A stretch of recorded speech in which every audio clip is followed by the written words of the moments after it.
नमस्कार भैया, राम राम। हम हैं आशुतोष नायक और आप देख रहे हैं बुंदेली वार्ता। बुंदेली वार्ता में आज वार्ता हुई है आज ऐसे शख्स हैं जिन्हें बहुजन समाज पार्टी में कई साल सेवा देने के बाद अब समाजवादी पार्टी को दामन थामो है।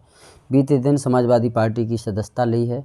अपन चर्चा करें का कारण रहे बसपा में कि बसपा छोड़ के समाजवादी पार्टी में आने पर हो। समाजवादी पार्टी में ऐसी कौन सी बातें दिखी जी मैं समाजवादी पार्टी की सदस्यता ली। बहुत बहुत स्वागत है भाई साहब आपको। नमस्कार। सबसे पहले तो आशा करें आप अपना परिचय दे दो बुंदेली वार्ता के दर्शकन को। मैं बुंदेलखंड विकलांग विकास समिति का प्रबंधक हूं जी जी। और पिछले 15 साल से विकलांगों की सेवा कर रहा हूं जी। और बहुजन समाज पार्टी से मैं करीब करीब 10 साल से जुड़ा रहा। तो 10 साल में मैंने यही देखा कि वहाँ कार्यकर्ता की कोई इज्जत नहीं थी जी। कार्यकर्ता नीचे ही डला रहता था, फट्टे बिछाता रहे। तो मैं देखता रहा तो मुझे ऐसा लगा कि अब बहुजन समाज पार्टी में कोई कुछ है नहीं है, मैं विकलांगों के लिए अपने विकलांगों के लिए कुछ कर नहीं सकता जी। उसके बाद मैंने देखा कि 2017 जब 2012 में माननीय अखिलेश यादव जी की सरकार आई तो जो विकलांगों की पेंशन 150 रुपये थी वो उन्होंने 500 रुपये करने का काम किया। मौजूदा सरकार ने भी उसको 1000 का किया है। मैं किसी के काम को नकारता नहीं हूँ, लेकिन विकलांगों के हित में उन्होंने भी किया है, ठीक। लेकिन जब मैंने उनके माननीय दीप नारायण सिंह यादव जी के जो कार्य देखे, जैसे लड़कियों का विवाह कराना और विवाह सम्मेलन में हर जात सर्व समाज को लेके चलते हैं और सर्व समाज के लिए काम करते हैं, उनकी बेटियों की शादियां कराना, विवाह कराना, इस चीज़ से मैं बहुत धीरे धीरे प्रभावित हो रहा था।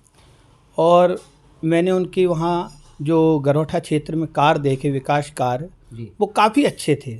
जैसे उनकी डिग्री कॉलेज शिक्षा में लड़कियों के लिए और मतलब कई किस्म के इतने अच्छे उनके कार्य थे। समय समय पर मैं फ़ोन करता था विकलांगों के लिए कि हमारे विकलांग क्षेत्र में ये परेशानी है, कहीं ये, तो वो बेचारे निस्वार्थ, भले ही मैं बीएसपी में था लेकिन उन्होंने कभी ऐसा नहीं सोचा, निस्वार्थ कहते थे बताइए मैं आपके विकलांगों के लिए क्या कर सकता हूँ। तो समय समय पर उन्होंने विकलांगों के लिए काफ़ी मदद की। और आदरणीय चंद्रपाल नेताजी से भी बात होती थी, मैं उनको विकलांगों की समस्याओं से अवगत कराता था कोरोना काल में कि कुछ विकलांग बड़े परेशान हैं। तो समय समय पे उन्होंने भी मदद की और हर समय वो खड़े रहे। मतलब उनको ऐसा महसूस नहीं हुआ कि ये तो बीएसपी में हैं, इनसे क्या मिलेगा। वो निस्वार्थ कि भाई आपके विकलांग परेशान हैं, कहीं कोई परेशानी है, खड़े रहे। कहीं ना कहीं मदद की पार्टी नहीं देखी, पार्टी से जज नहीं किया, कभी पार्टी नहीं देखी। तो मतलब मुझे अपने आप में शर्मिंदगी होने लगी कि मैं इन लोगों से जुड़ा नहीं हूँ, इनकी पार्टी में नहीं है, फिर भी मेरी मदद करते हैं जी। तो इस बार मैंने सोचा कि नहीं, अब मैं समाजवादी पार्टी परिवार का सदस्य बन जाऊँ जी। और मैंने देखा वहाँ कार्यकर्ताओं की इज्जत बहुत है।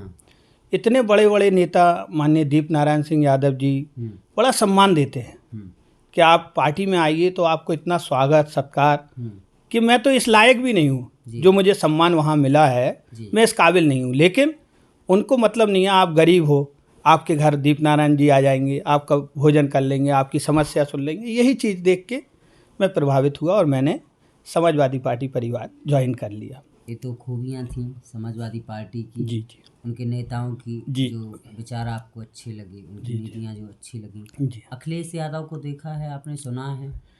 अखिलेश जी की जो जन कल्याणकारी नीतियाँ हैं उससे तो मैं बहुत प्रभावित हूँ।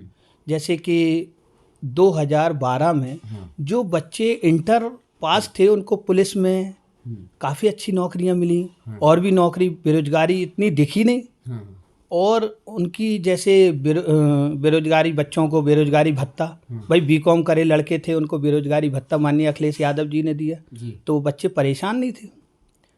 वो भी बहुत जन कल्याणकारी नीतियाँ थी उनकी। और जैसे राशन पे बात आती है, आज मौजूदा सरकार राशन दे रही है, अच्छी बात है, वो भी 3 किलो गेहूँ 2 किलो चावल दे रही है, फ्री दे रही है। लेकिन माननीय अखिलेश यादव जी ने भी राशन दिया है जिसमें गेहूँ दिया है, घी दिया है, चावल दिया है, चीनी दी है, मिट्टी का तेल दिया है। तो मौजूदा सरकार का भी स्वागत है और पिछली सरकार का भी स्वागत है, उन्होंने भी किया है और काफ़ी विकलांगों को मदद मिली है जी। मैं 10 साल, आप एक दशक बहुजन समाज पार्टी बीएसपी में रहे हैं जी जी।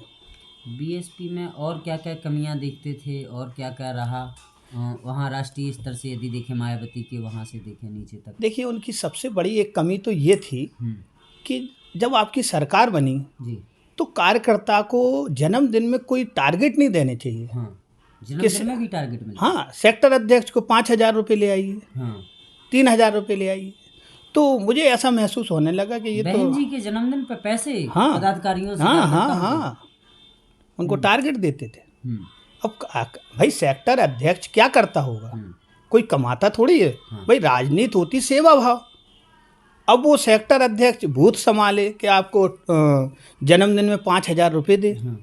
तो ये सब चीज़ें बसपा में एक और चीज़ चलती है बड़ी तेज़ी से कि यदि टिकट चाहिए बसपा को का तो कुछ पैसे ऐसे का इंतज़ाम तगड़ा करना पड़ता है तब मिलता है। इसमें कितनी सच्चाई है? आप चूँकि जिले के पदाधिकारी रहे हैं। नहीं, मैंने तो ये देखा है कि बसपा में तो पेमेंट पैसे के बिना टिकट मिलते ही नहीं है। अगर कुछ लोग कह रहे हैं कि मुझे बिना पैसे के टिकट मिला तो मेरे ख्याल से तो असंभव बात है। हाँ, हर जगह उनकी हर सीट पे उनको पैसा चाहिए, चाहे वो सुरक्षित सीट हो, चाहे वो सामान्य सीट हो, चाहे वो बैकवर्ड सीट हो। बिना पैसे के कोई काम होने ही नहीं है बसपा नहीं में। होता। अगर का छोटा से छोटा कार्यकर्ता है, उसको भी बेचारे को कोई काम करना है, अगर वो जिला पंचायत के लिए बैठा है तो अभी उसको पैसा देना है।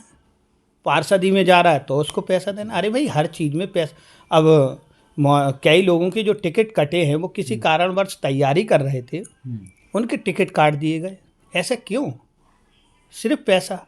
एक नया आदमी आता है, वो उससे ज़्यादा पैसा देता यहाँ है। देखा जाए यदि एक कृष्णपाल सिंह राजपूत जी हैं, जी जी 25-30 साल बसपा को सेवाएं दी हैं अपनी। जी जी।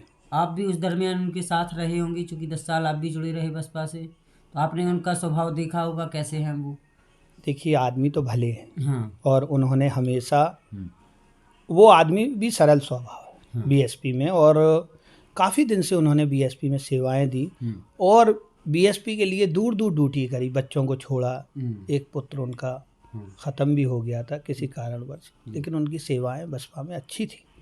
अब क्यों उनका टिकट काट दिया गया, ये मैंने मुझे सुना है कि बसपा में बहन जी जिसका टिकट काट देती हैं उससे फिर मिलती नहीं है, कभी दरवाजे बंद हो जाते हैं यदि वो कुछ अपनी बात रखना चाहे।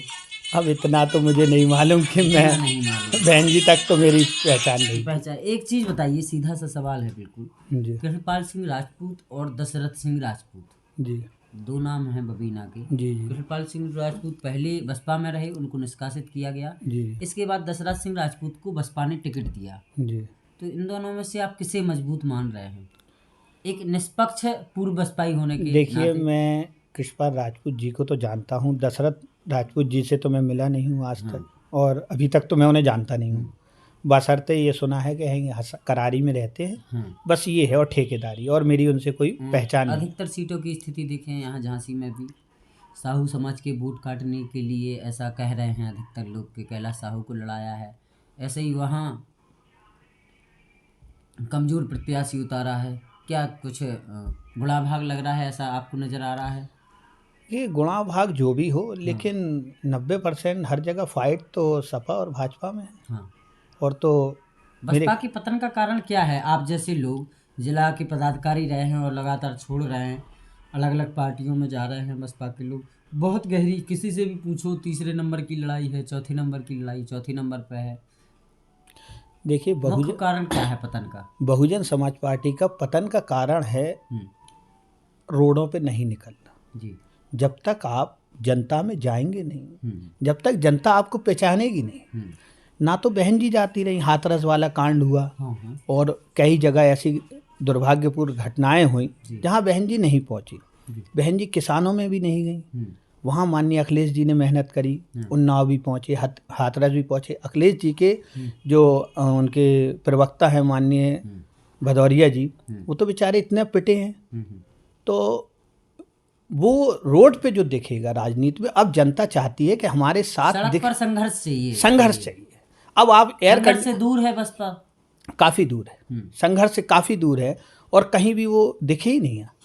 बसपा अगर संघर्ष करती तो बसपा दिखती है, लेकिन बसपा ने संघर्ष नहीं किया। यहाँ सदर सीट पे बसपा को आप किस नंबर का वो समझ रहे हैं, किस नंबर पर रहेगी? देखिए, बसपा हो चाहे कांग्रेस हो, ये अपनी तीसरे चौथे की लड़ाई लड़ रहे हैं। और बाकी लड़ाई तो आपको मालूम है, झांसी सदर फाइट पे। में भाजपा और सपा रहेगी। हाँ।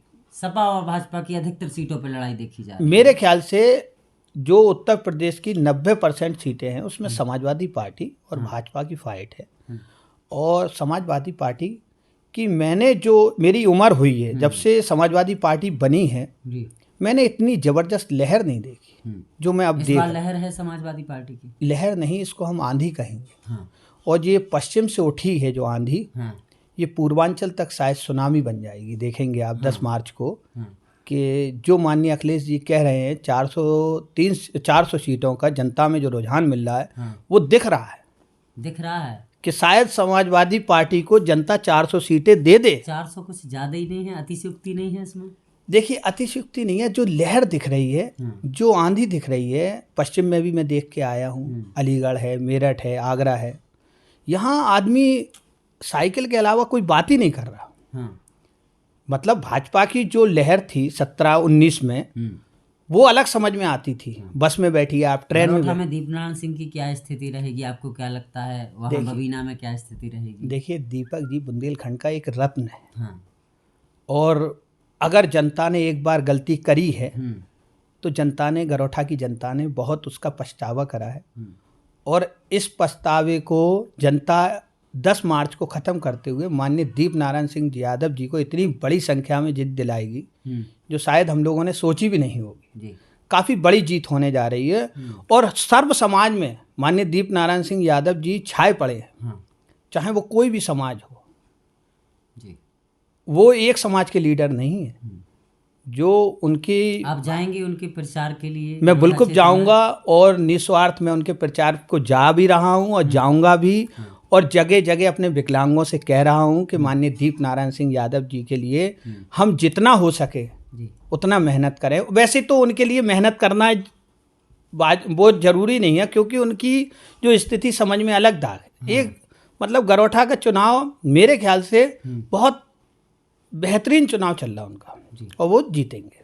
बहुत बहुत धन्यवाद आपका बुंदेली वार्ता को इतना। जय श्री कृष्णा, जय समाजवाद जी।